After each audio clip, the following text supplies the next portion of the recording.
Hello everyone, I'm Paul and today we're solving problem 3477, fruits into baskets 2. This is easy and the key here is greedy, so let's start. We're given two integer arrays, fruits and baskets. Every element in fruits represents the quantity for some type of fruit, and every element in basket represents the capacity of some basket.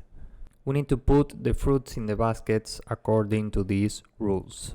Each fruit must be placed in the leftmost available basket with a capacity greater than or equal to the quantity of that fruit, and each basket can hold only one type of fruit.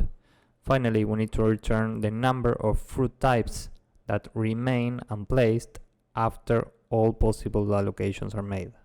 So let's say this is fruits and this is baskets, and down here we have the constraints, and we know that n is smaller or equal to 100.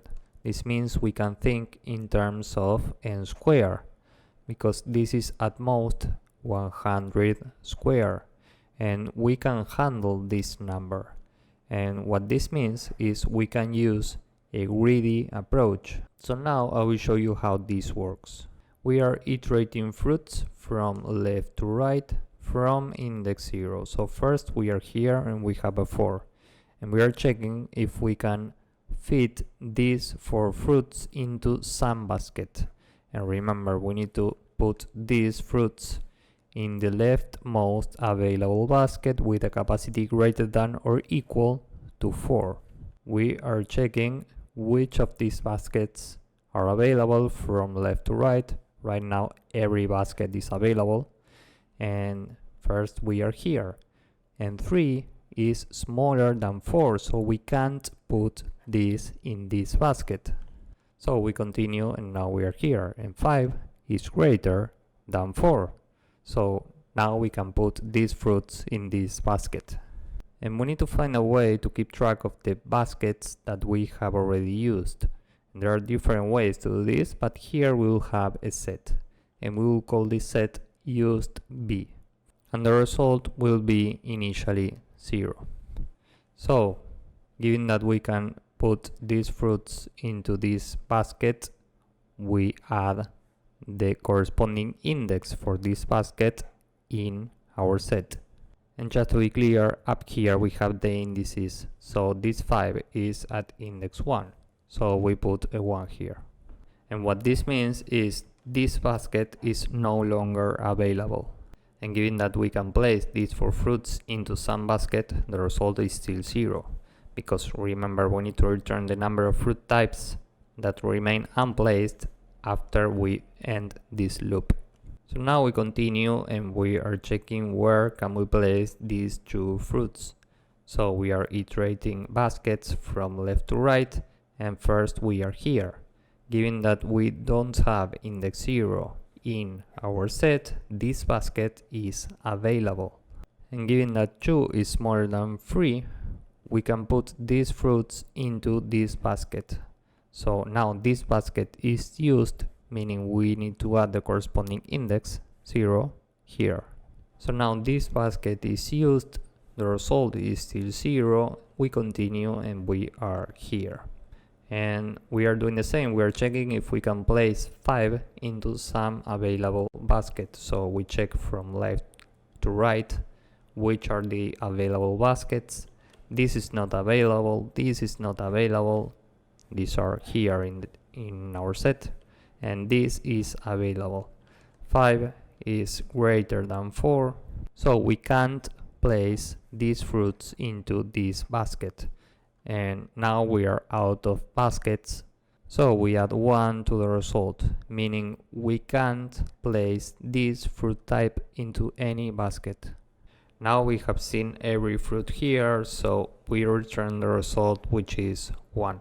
So this is it for the approach. Time complexity will be big O of n squared, because we are iterating fruits and baskets, and both of these have the same length. So we can say this is overall n squared time complexity, and space complexity is big O of n, because we need to create this set to keep track of used baskets. So now let's go with the code and hopefully you will get the idea. First we say n is length of baskets, and remember baskets and fruits have the same length. And used b is an empty set initially, result is 0, and we are iterating every fruit in fruits. So for fruit in fruits, we will have a boolean here. We'll call this used f. This is initially 0, or you can use false here too.